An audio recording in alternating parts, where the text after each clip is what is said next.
I grew up in a Christian home, obviously. We went to church every Sunday, every Wednesday, every other day that was possible to go to church. In fact, I remember when I was young and we got like points for being there on time. I was like one of the ones with the most points because I was there all the time, and I hated when we had to miss.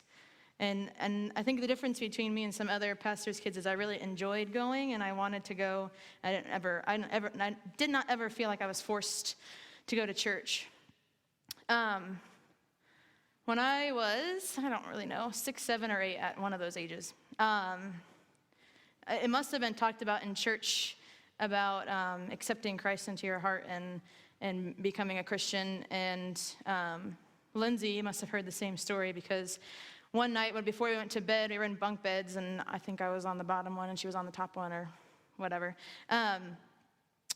She asked Mom and Dad if they could pray with her to accept Jesus into her heart. And then I was kind of like, ooh, I want to do that too. So then I kind of went off of what she did, and I was like, me too, I want to do it too. So at that night, we prayed with Mom and Dad in our bunk beds, and that's the first moment that we accepted Jesus into our heart. From then on, I was a good kid. Sometimes too good, and sometimes I got made fun of for it at school. I didn't really care either, but and then, there were just various things, various youth things, various kids things, where it was kind of like the high and low type of relationship, where after a youth conference, I'd be like, yeah, and then after a month or so, it'd be kind of down to normal, and then kind of high and low, and I kind of, every time after a youth conference, I would be like, okay, this time it's going to be different, and I'm going to stay like this all the time, and it never happened. And until recently, I feel like I learned that that's okay, that it's okay that I'm not on a high my whole life. Yes, on fire for Jesus is different, I think, than kind of having that emotional, so exciting kind of stuff, because you can't have that in everyday life, unfortunately, unless you live with some really cool, crazy people. But I stayed steady with God, I guess. When we moved here, I really learned a lot about trusting God, and the move wasn't as hard as I thought it would be, and I think it's because of trusting God. In the first year in school, I remember I was like praying like every day, all the time, because I was so nervous, and it was so out of my element, because I was in a school that I didn't know. So relying on God really helped me.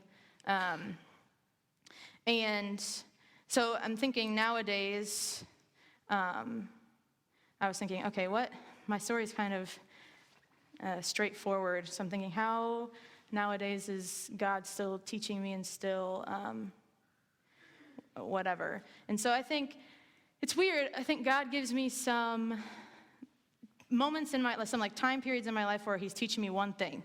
And it seems to work out that like sermons are about it, and stuff that I learn on Wednesday nights are about it, and stuff that I learn in the Bible are all about this one thing, whether it's just my mind making it about that one thing or if it's actually about that one thing. But it seems like there's these chunks of time when God is trying to teach me one thing. And recently it was about his grace, and I never really understood what his grace was, and I'm still learning what his grace means. But being that good kid, I always thought that I was good to go because I was good. But I'm slowly learning that that's not the case. I'm not good because I'm not given grace because I'm good. I'm given grace because God is good. And really learning that my relationship with God doesn't come from what I do, but from what he does through me. And really trying to let that sink in and become a part of who I am and how I live my life. And that's kind of hard coming from my mindset of everything has to be perfect kind of thing. So that's something that I'm learning and continuing to learn. And yeah, that's me.